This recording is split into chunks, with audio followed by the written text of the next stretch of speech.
บรรเลงของดาวบ้านนาเป็นเสียงลอยลมมาหาคิดฮอดการดาสาวตำผ้าไหมอายอยู่ไหนเวียง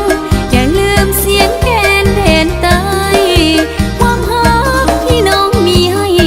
อายจงเก็บไว้ให้เป็นสัญญาอายหักแก้วตาดอกฟ้าผ้าไหมเมืองลาวบ่ลืมดอกสาวหาเขาเมื่อครั้งก่อนนั้นอายจะมาขอ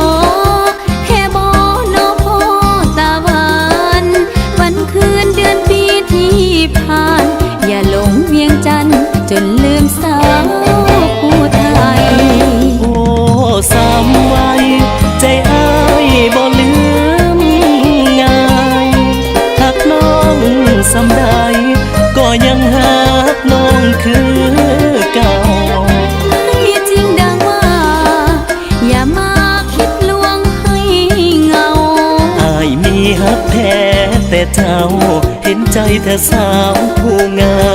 มวิไลขอฝากหัวใจฝากไว้สาวบ้านนาเป็นเสียงหัวใจจมหาคิดฮอดการดาสาวตำผ้าไหมได้ยินแต่เสียงลองคิดแล้วนอนเป็นไข้ความหักสองเฮาฝากไว้อายจะกลับไปวิวาทันที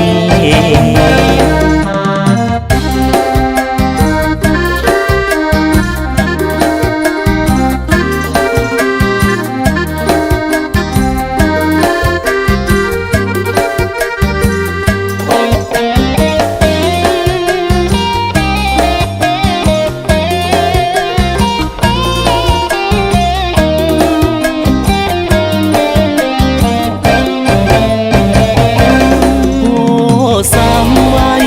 ใจอ้ายบ่ลืมง่ายหักน้องสำใดก็ยังหักน้องคือเก่าให้จริงดังว่าอย่ามาคิดลวงให้เงา